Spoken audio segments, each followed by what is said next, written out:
Hi there, this is Dale Crover from the Melvins, Red Cross, Nirvana, the Dale Crover Band, and the rest. And you're listening to the Nothing Shocking Podcast. We're putting the band back together.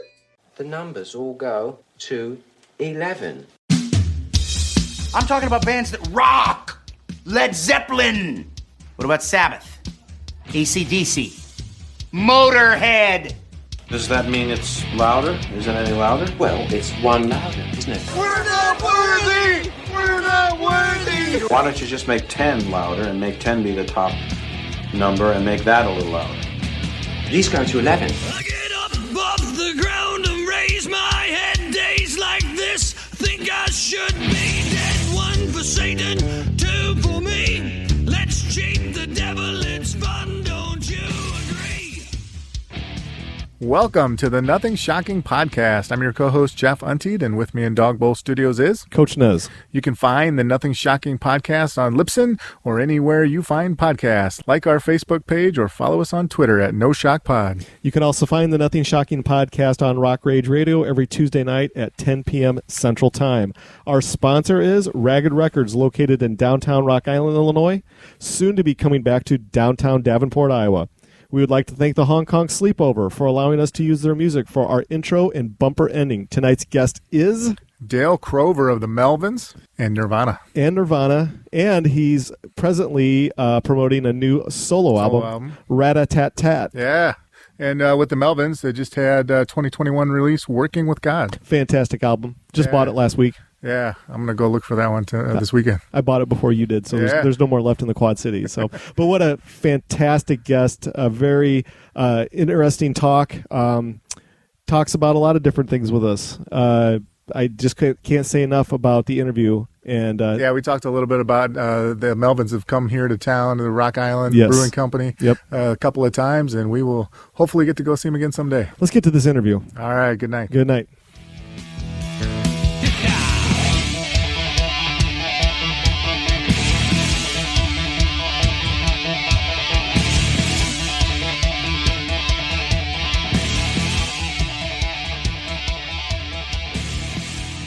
Dale, welcome to the Nothing Shocking Podcast. I'd like to introduce you to my co-host, Jeff Untied. Dale, it is an honor. Hey, thank you. It's an honor to talk to you tonight. Right on. How are you guys doing? Fantastic. Where are you calling from? Rock Island, Illinois. Rock Island. Oh, I know that place. Yeah, we've seen you live a couple times. Yeah, at the Ribby. Yep. Yeah, Ribco. Rock Island Brewery. Yep. Yes. Absolutely. Ribco. Well, you guys have played down there, I believe, 4 or 5 times, and we haven't missed one yet. So we're at least, and each time we try to figure out how the hell we're going to fit our shit on that stage. We've managed to every time, even with opening bands. Even with when we were playing with 2 drummers with the big business guys, we managed to fit all our crap on that stage. Yes. Yeah. We were just going to ask you that. Like, we know that stage is a very unconventional stage for bands to play on. How have you adapted your shows to play on that stage? Yeah, I usually end up being kind of way in the back. Yes. I think when we had 2 drummers, though, I think we sat up in the front and had the other guys set up in back of us. Oh, yeah. Yes, I believe you're right. Yes. That might be, it's close, but I'll bet you we've played on even smaller stages. Yeah. And obviously it's not a problem, or we're not that bothered by it because we keep coming back there. Well, we're happy for that. Yeah, we're very happy. Yeah, it's been a really great place to play. Well, hey, we want to thank you for coming and playing at that facility, because that's my favorite place to go see a show. We always go up to the top. Excellent. In the top to look down upon the band. So we always like to catch you guys out looking down. The double balcony. Do you guys go to the very top, to the double balcony? Yes, we do. Yeah. So let's the crow's nest. Yeah, exactly. So as we see the light at the end of the tunnel for COVID-19, and we know you've been very busy recording new material for your solo project and for the new Melvins album. How have you kind of adapted the way that you've gone to work? Well, it's really not very much at all. Like with the solo record, I pretty much had that done before the shit hit the fan. And the Melvins record was started, so we had some time. I mean, it's just come out, so we had started it over a year ago now. But we've been busy doing some other stuff as well. It's funny because that stuff does seem kind of old to me now, even though it's just coming out. I mean, it was delayed a bit because of this whole mess, right? Yeah. And just hoping things would be better sooner than they were. But obviously, nobody had a clue that we'd be here over a year later and still have a pandemic going on. Absolutely. But like you said, light at the end of the tunnel. And but yeah, I mean, besides those two things, there's also been this Melvins TV thing that we've been more recently working on since the pandemic, which is kind of the only way that we could really do like a live thing right now. Mm-hmm. So I don't know if you guys have checked that out. We had our first episode air on New Year's Eve. Oh, okay. And and then we had another one that was on Valentine's Day. So they were streaming for like a week or whatever, but there'll be a third one coming up very soon. Oh yeah. And we're doing it through this company called Veeps. Yeah. And 5 songs for $5. And then there's a bunch of we interview ourselves, which is kind of just like us talking shit, and then there's a little bit of slapstick and stuff, but the visuals are pretty cool too. And then it's probably really well recorded, sonically and visually. We've got some people that we're working with that do a really fantastic job. There's probably some clips on YouTube if you want to check it out. Like there's certain songs, but it's kind of like what I describe it as is a cross between Musikladen, that German music TV show that you guys have probably seen, like the old Black Sabbath videos where they have the green screen, like that, and like Benny Hill or the Monkees TV show or something. Yeah. Oh, very cool. So, and we wanted to make it different than other people's streaming stuff. We didn't want to make it look like it's us in our practice place. Jamming. It just that stuff kind of looks boring. And plus, once you do one, you can't really do another one. So, yeah, it's more like a TV show. Nice. Multiple episodes. Well, I guess this kind of leads to a question I wasn't planning on asking you, but we've had a lot of artists this past fall and winter that have used Veeps and other platforms in order to do these live footages or concerts or streaming or whatever you want to call it. And, right. Obviously it's a supplemental income for them, obviously during COVID-19, but do you see this platform being used when you're not touring for a little extra cash in your pocket? Well, we'll see how people like it. I mean, if there's interest in it, then yes. I mean, it is definitely some work involved in doing the whole thing. Mm-hmm.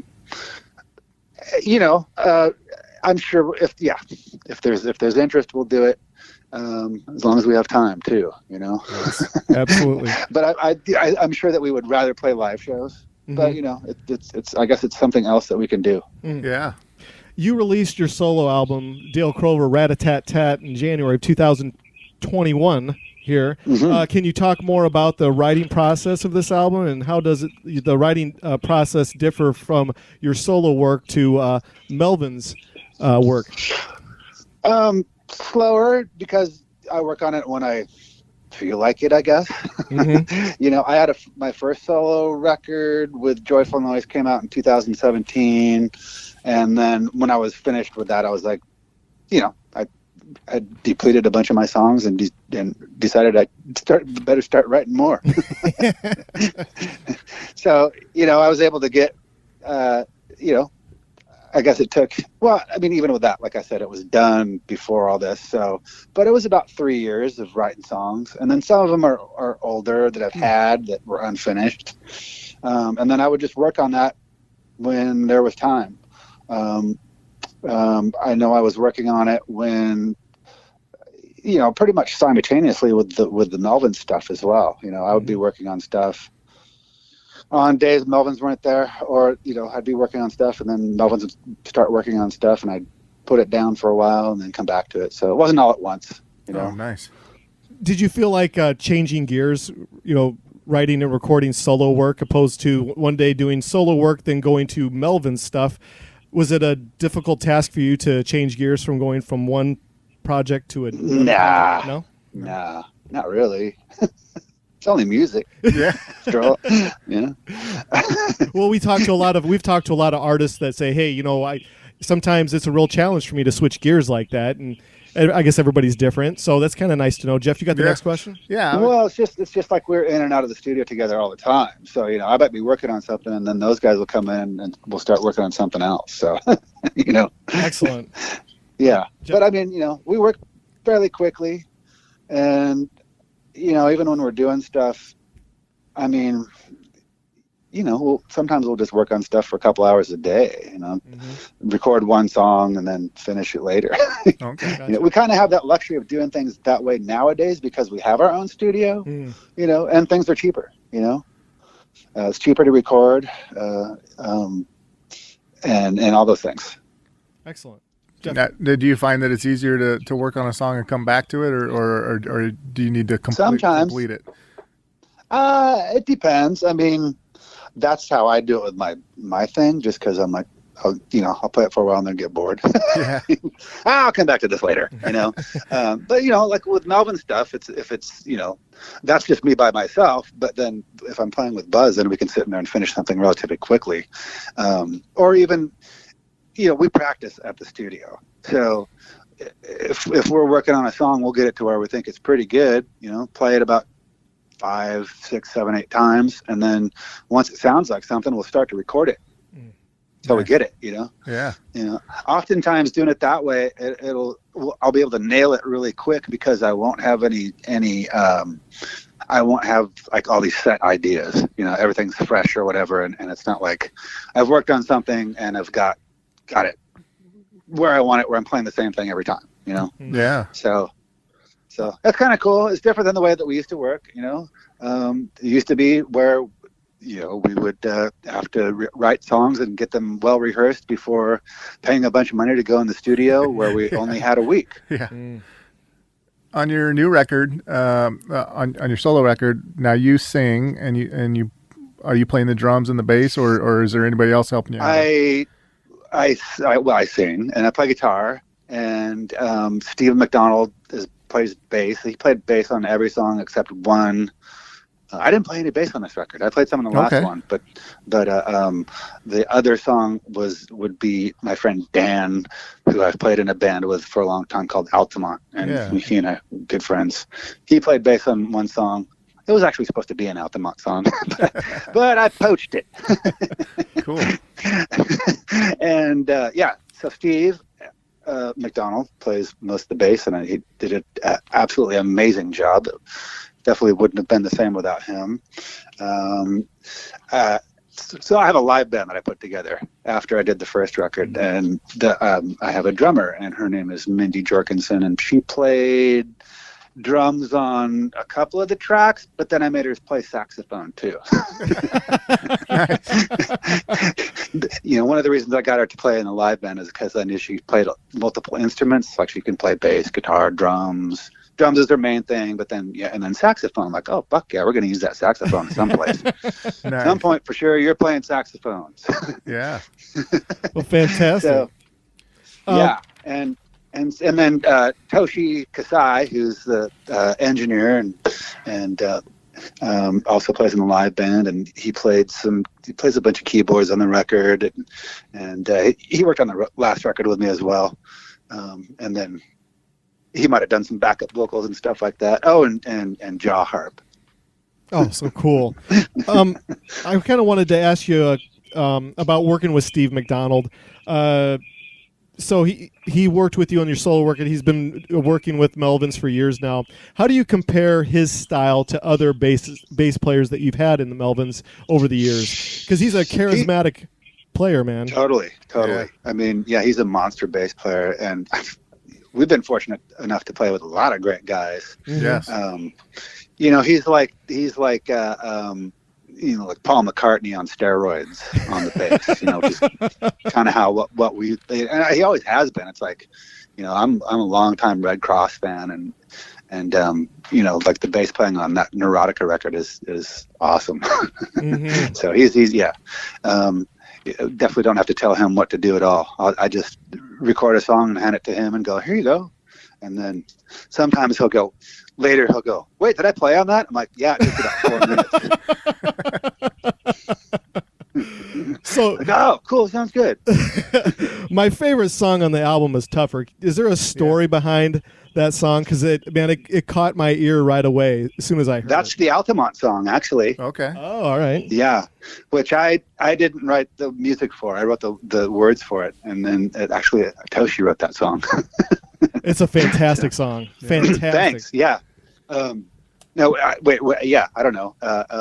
Wait, you're saying like influence for it or something? Well, is there a story behind the recording and writing process for that song, or was it just pretty standard? But it just stood out from the other songs to me. Right. That was actually the last song we included in the record, and like I said, I poached it because we needed one more. Yeah, but I mean, we hadn't finished it yet. We had all the music done. I played drums. Dan played bass. Toshi had like keyboards on it and guitar, and then I added that really fucked up guitar. That was like, that thing was just out of control. I can't remember what we had hooked up with it, but it had a mind of its own kind of, and we just let it just played itself. Oh, it was fantastic. Absolutely fantastic song. Yeah. Yeah. Good. Yeah. I thought that one came out good. Thanks. Oh, absolutely. Speaking of Altamont, so you've had, I believe, 3 albums and an EP with Altamont. Is there any, I think the last one was in 2005. Is there any chance of getting another Altamont album? Well, our problem is that we all live in different cities. Yeah. But yeah, I mean, hopefully someday we'll do something. Yeah, I should work on it. Cool. If there's interest, I'll do it. There is. Yeah. Okay. These cool. two guys. Right on. No, yeah, I mean, there are a couple songs in the can that are just unfinished that, just haven't got there yet. Oh, fantastic. And it's been a while since we played together, but, I'd love to do it again. I talk to those guys all the time, They're all good friends. Cool. Let's change gears a little bit here. We need to talk about Working with God, the new Melvins album released February 26th. Your production level was intense. With that being said, you're working on your release of your solo album now. You're releasing Working with God during COVID-19. Can you talk a little bit more about the creative process of this album? Well, sure. So this record is with the Melvins 1983. Yeah. Which is as close to the original lineup of the band as we'll get. Because I'm in it, and I'm not original member. and I get to play. I get kicked over to bass because the original drummer Mike Dillard plays drums, and we've actually done a couple of new records with him in the last decade or so. And for whatever reason, we decided it was time to do another one, and we had him come down here.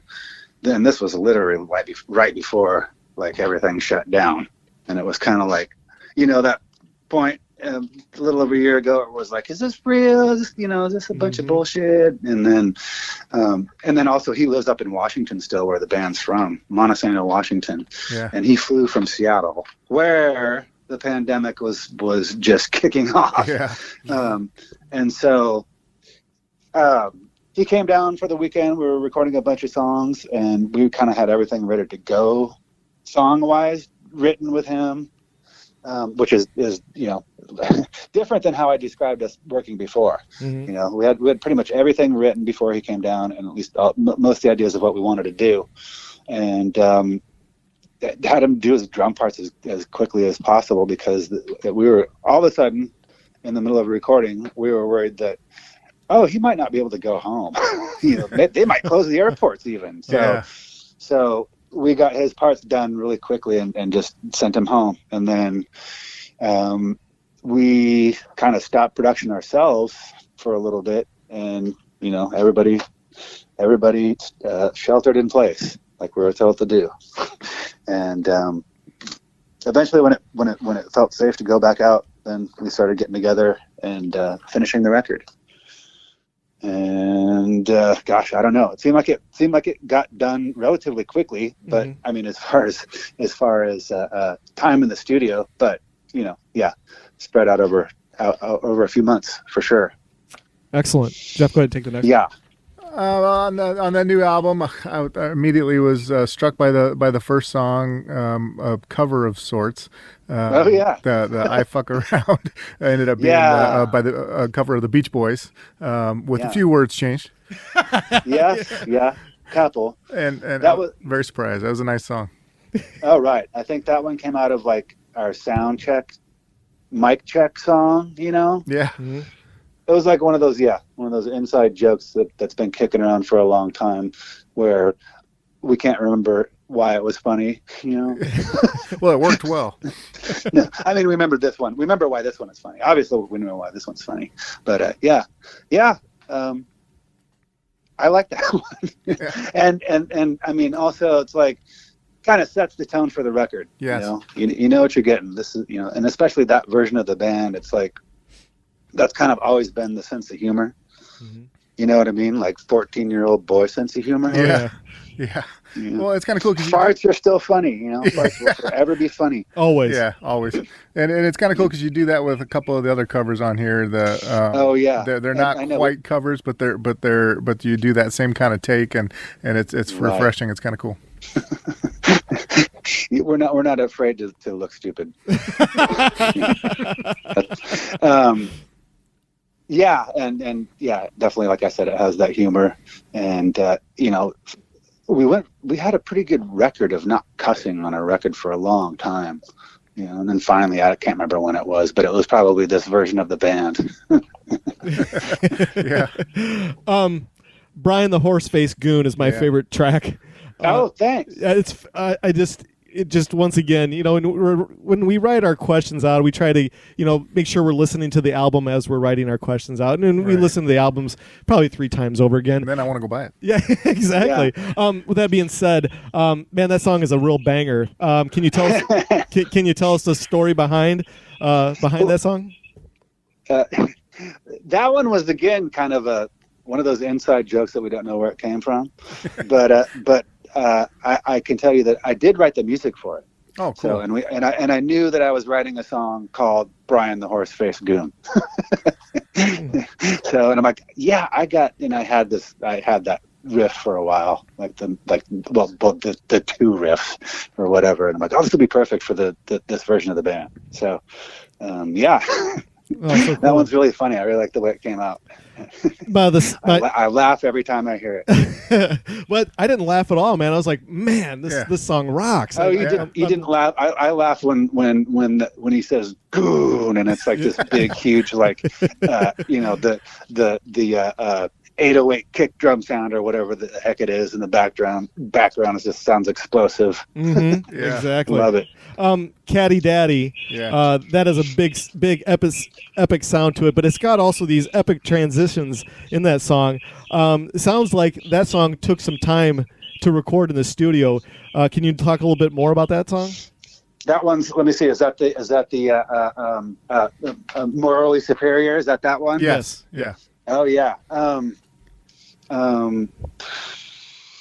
Yeah, I can't remember. I mean, I put on the bass parts, how we recorded that too. And a lot of times we'll record drums and guitar first. So I got a lot of time to think about bass parts and stuff like that. So, but yeah, that one's it's a crusher. It is. Oh, absolutely. Yeah. I love this whole album. I like that one. That one I really like a lot. I like the whole record. I think it came out really good. I was going to ask you about The Great Good Place. That I think is my favorite. That's my favorite. Oh, cool. Yeah, that was a killer. That was a rocking tune. Yeah. It's a butt shaker. Yeah. That it is. You can dance to this Melvins record. Let's kind of switch gears on you a little bit. So, like we said at the beginning of this interview, Jeff and I and some other friends, we go see the Melvins whenever they come into town.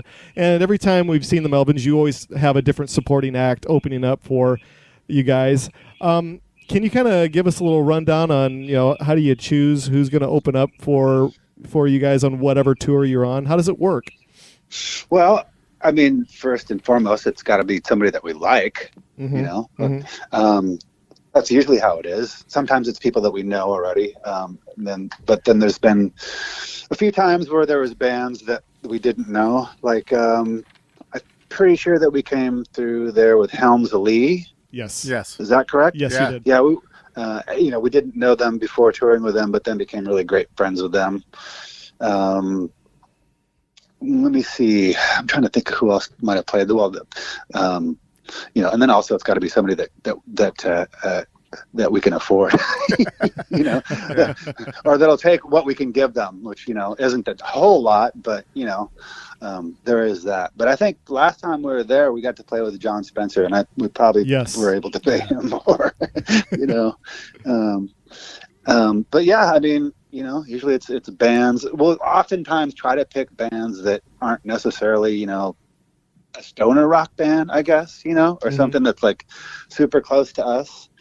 Though if it was somebody that we liked, it wouldn't really matter, I don't know. I mean, I guess Helms Lee are kind of borderline what you would consider to be a stoner rock band, but I really like them. So, and I don't know. Yeah, it's usually bands that we really like. Oh, very good. Nice. When you're doing these little tours, how many shows a year do you guys do prior to the pandemic? How many did we do prior? Well, we did. Yeah, before that happened, in the right in the year before, we had done a big tour with Red Cross. Mm-hmm. We did I think 54 shows in the U.S. Nice. And then right before this ended, we were just touring California, because last time we played shows was in February of last year. Mm. So we usually do a thing where we'll do a bunch of shows in California, like a California tour in the winter, because every place else is covered in a blanket of snow. Yeah. We've done snow tours before, and we've kind of had our fill. Yeah, we don't blame you on that one. Yeah. Yeah, it's always a predetermined thought when the snow hits the ground. Ribco doesn't get too many shows. Yeah. Yeah. Right.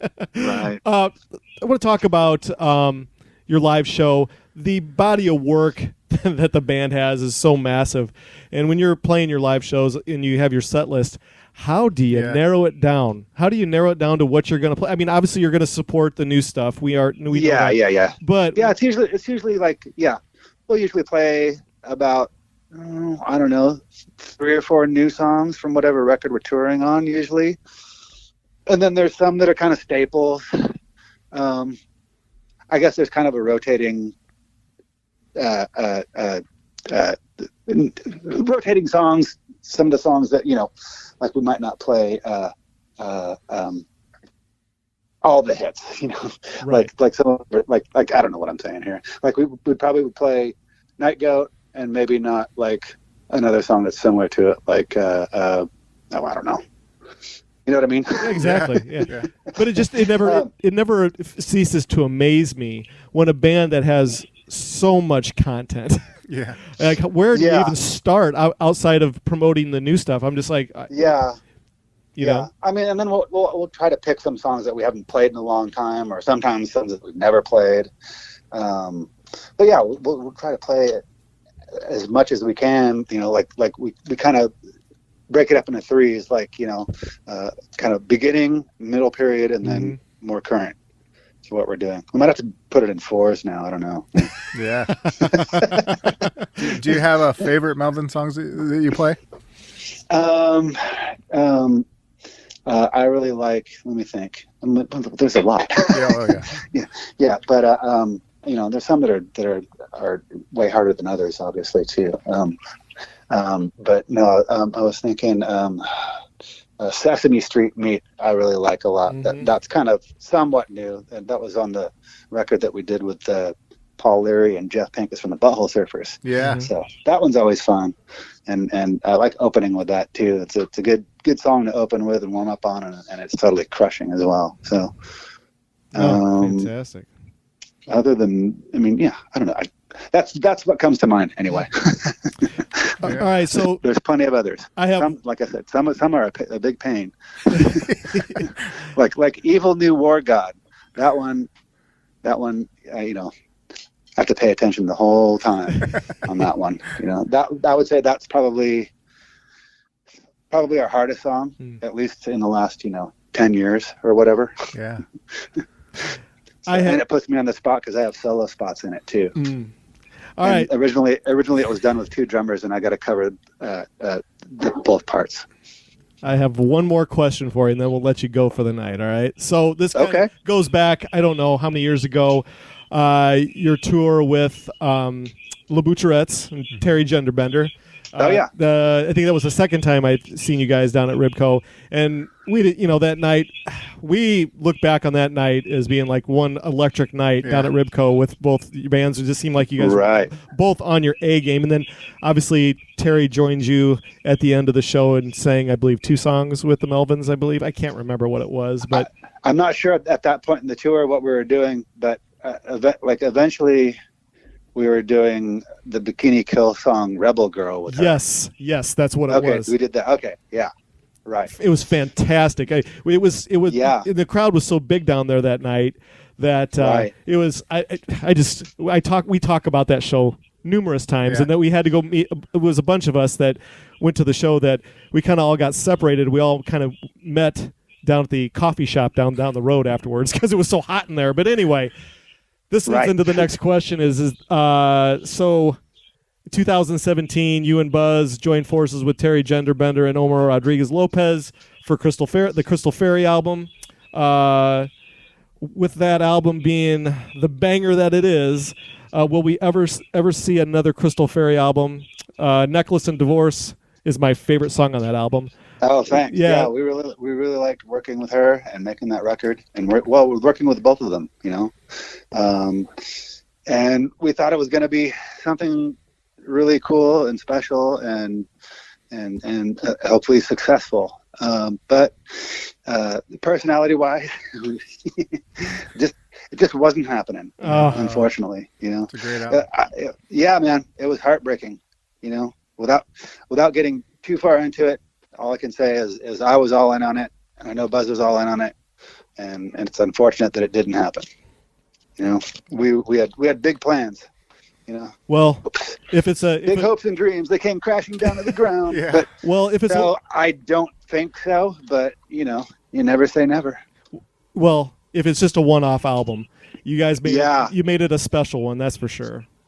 We really liked writing songs with her. We would get in a room with Terry, and when we were playing, like Buzz would have a riff or whatever, and we'd start working on something, and she could jump in with lyrics just like she was, like right off the top of her head, and come up with melody, and just like you would be playing, like I'd be playing a drum beat, she could instantly just do that, It's amazing. Yeah. I've never seen anybody that could do that, so.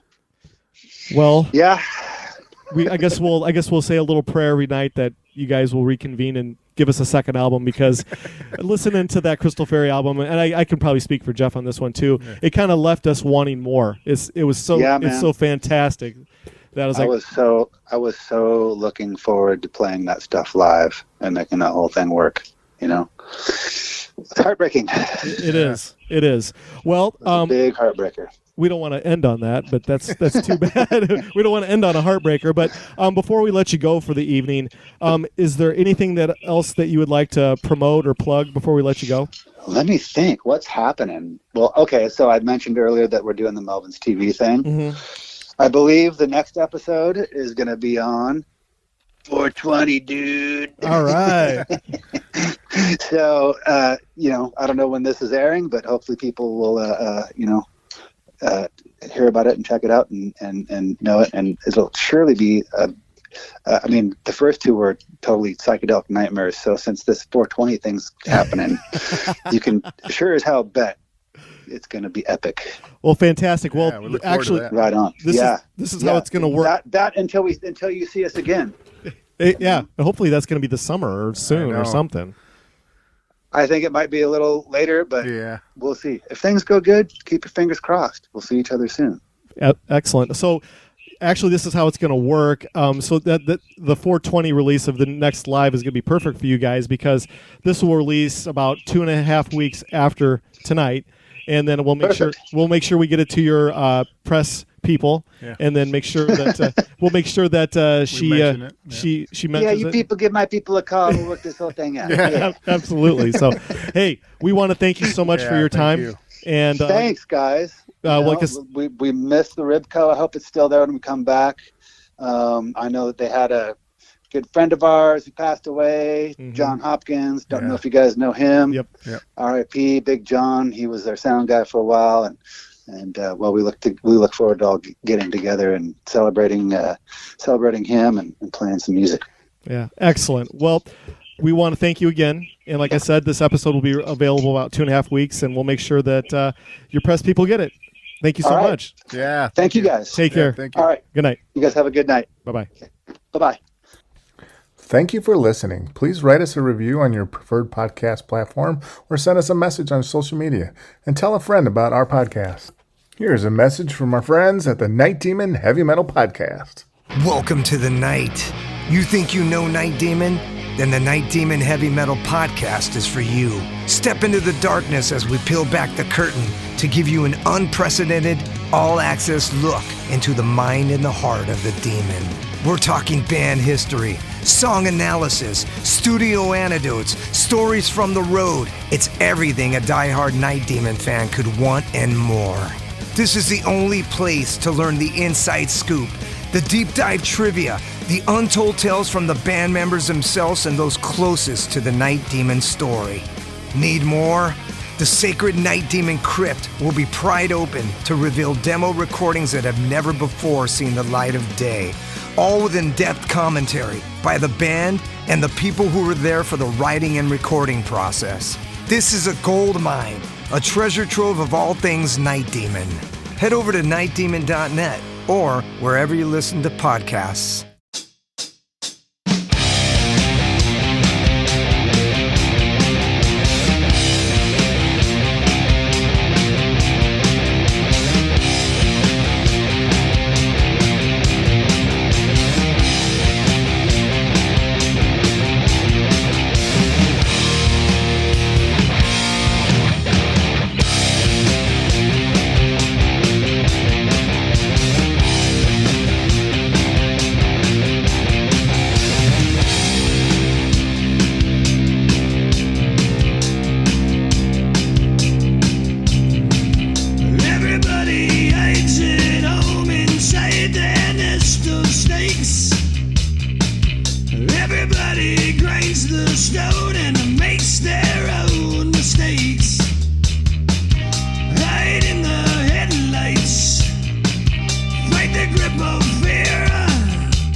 trees. Move to the sunshine. Fight the grip of nights. If they ever take from you, then